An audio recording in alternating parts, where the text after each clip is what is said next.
कल जो हमने किया वो किया था इंडिविजुअल सीरीज़ के बारे में।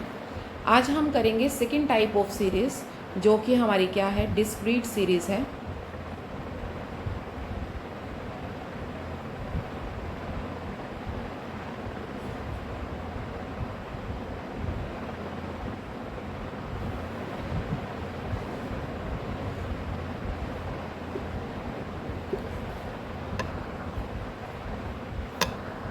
Discrete series.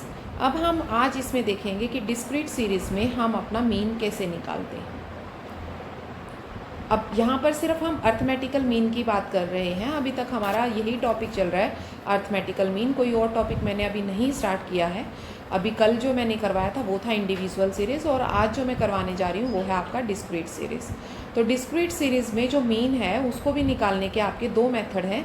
एक आपका है डायरेक्ट मेथड,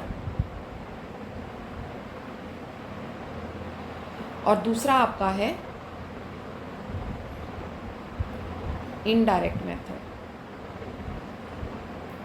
डायरेक्ट मेथड में जो आपका मीन निकालने का फॉर्मूला है वो क्या है, x bar summation f x divided by N.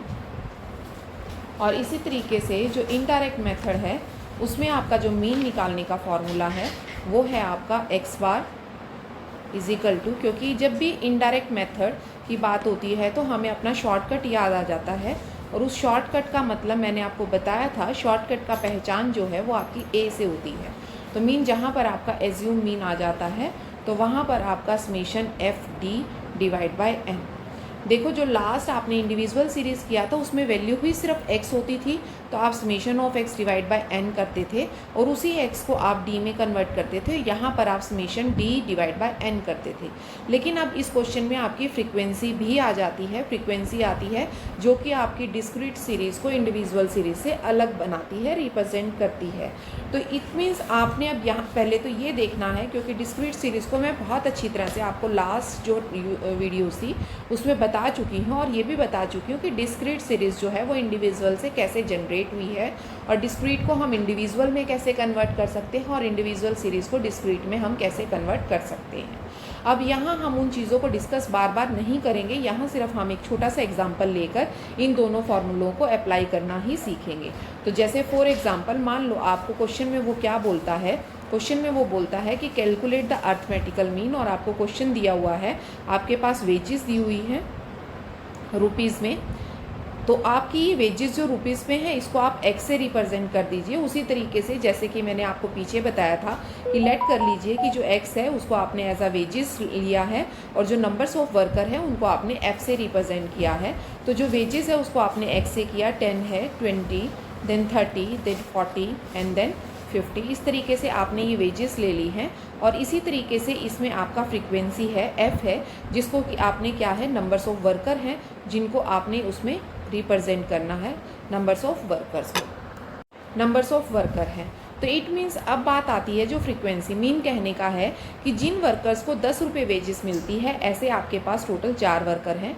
जिनको 20 रुपये वेजेस मिलती है, ऐसे आपके पास 5 वर्कर हैं। जिनको 30 दिया जाता है, ऐसे आपके पास टोटल जो है वो 3 वर्कर हैं। और जिनको 40 पे करते हैं, ऐसे आपके पास 2 वर्कर हैं। और जिनको आप 50 पे करते हैं, ऐसे 5 वर्कर हैं। मीन आपके पास ये टोटल नंबर्स ऑफ वर्कर हैं। तो इसका मतलब पूरे आपकी फैक्ट्री में नंबर्स ऑफ वर्कर कितने हो गए, टोटल नंबर्स ऑफ वर्कर आपके बन गए भाई कितने, 19।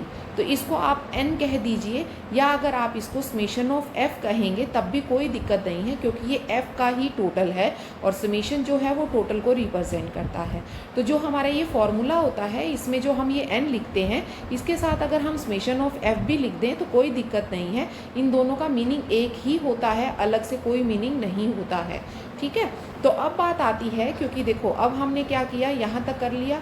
अब हमें फॉर्मूले के अकॉर्डिंग क्या चाहिए, टोटल चाहिए है, लेकिन किसका, एफ और एक्स का। एफ एक्स का मतलब है इन दोनों की मल्टीप्लाई। तो मीन जो हमारा फॉर्मूला है, फॉर्मूले में हमें क्या चाहिए है, समेशन ऑफ एफ एक्स चाहिए है। एफ एक्स का मतलब है एफ की एक्स के साथ मल्टीप्लाई।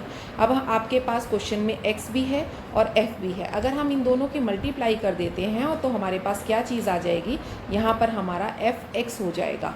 तो मल्टीप्लाई करिए, 10 की 4 से करेंगे तो आपके पास 40, 5 की इससे करेंगे 100, देन आपका 90, देन आपका 80, देन आपका 250, और इसका जब आप टोटल करेंगे तो that is summation of fx कितना आ जाएगा 560।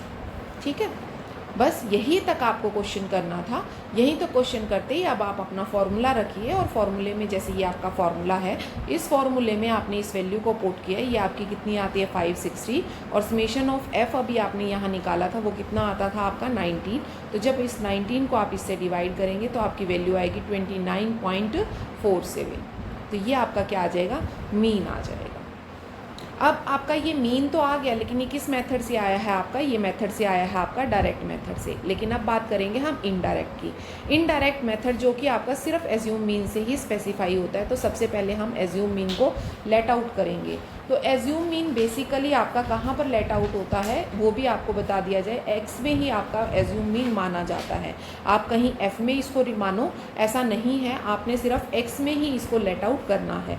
तो हम एज्यूम मीन कहाँ लेट करते हैं, इसको कर लेते हैं, क्योंकि बीच में है बिल्कुल सभी के 30 को, तो मैंने इसको क्या मान लिया, एज्यूम मीन मान लिया। अब मैंने क्या करना है, अब मैंने इसको सबसे पहले एज्यूम मीन से डी निकालना है। तो मेरी वैल्यू क्या बनेगी, d is equal to x minus assume mean. तो मेरा क्या बन जाएगा 10 minus 30, 20 minus 30, 30 minus 30, 40 minus 30, 50 minus 30। अब मेरा डी क्या बना, डी मेरा बना माइनस का 20, माइनस का 10, 0, यहाँ मेरा बना 10 और यहाँ बना मेरा 20। ठीक है, तो यहाँ पर मेरा जो समेशन डी आता है वो मेरा क्या बन जाता है, 0 बन जाता है। क्यों बनता है, क्योंकि देखो माइनस के हैं तो उनकी वैल्यू कितनी हो गई, माइनस का 30, और यहाँ पर आपकी प्लस की 30। तो माइनस का 30 और प्लस का 30 क्या बन गया, 0 बन गया। और जब हम इसकी प्रॉपर्टीज़ करते हैं मीन की, उसमें ये बात बताई गई होती है बिल्कुल कि जब भी आप इसका समेशन निकालते हैं तो आपका ये क्या आता है, हमेशा 0 आएगा। ये आपको जब क्वेश्चन आपके हो जाएंगे, जब मेथड्स हो जाएंगे, उसके बाद इसकी प्रॉपर्टीज़ करवाई जाएंगी, उसमें ये चीज़ बताई जाएगी। लेकिन एज्यूम मीन में अब आपकी फॉर्मूला क्या था, एफ़ की डी के साथ मल्टीप्लाई थी। तो अब हम इसके बाद क्या निकालते हैं, एफ़ की मल्टीप्लाई डी के साथ निकालते हैं। अब आपका एफ़ कहाँ है, एफ़ आपका यहाँ छुपा हुआ बैठा है, ये रहा, और डी आपका क्या है, ये है। तो अब इन दोनों की आप मल्टीप्लाई कर लीजिए। तो -20 की जब 4 से करोगे तो ये आपका -80, 5 की -10 से जब आप करोगे तो फिर ये क्या बन जाएगा आपका -50, फिर 0 की आपने 3 से करोगे तो 0 आ जाएगा, 2 की 10 से करोगे 20, और 5 की 2 से करोगे 100। अब देखो माइनस का 80 और माइनस का 50 ये आपका माइनस का 120 बनता है। ठीक है, तो ये आपका कितना आ गया, माइनस का 120। लेकिन इधर से आपका क्या बन जाता है, ये प्लस का 120 आ जाता है। तो इट मीन्स यहाँ पर आपकी जो वैल्यू है वो क्या बन जाती है डिस्क्रीट सीरीज़ में, यहाँ पर आपकी वैल्यू आ जाती है एफ डी की 0। ये बाय चांस की बात है कि एफ डी की वैल्यू भी आपकी क्या बनी है, 0 बनी है। अब आपने इस फॉर्मूले में इस वैल्यू को पुट करना है। तो देखिए एज्यूम मीन आपने कितना लिया था क्वेश्चन के अंदर, एज्यूम मीन आपका था 30, तो 30 आपने एज्यूम मीन ले लिया, उसमें एफ डी की वैल्यू आपकी 0 आई थी, और एन एस्टिमेशन ऑफ एफ जो था वो आपका 19 था। तो ये ऑटोमेटिकली ये तो आपकी चीज़ सारी क्या हो गई, 0 हो गई। तो मीन जो 30 है वो आपका क्या आ गया, मीन आ गया। तो x बार जो है वो आंसर आपका 30 है। तो ये है आपका इनडायरेक्ट मेथड। क्लियर है, आई थिंक सो कि ये भी आपको बहुत अच्छी तरह से क्लियर हो गया होगा। तो नेक्स्ट जो फॉर्मूला है वो कॉन्टिन्यूस सीरीज़ का है, उसे हम अपनी नेक्स्ट वीडियो में करेंगे।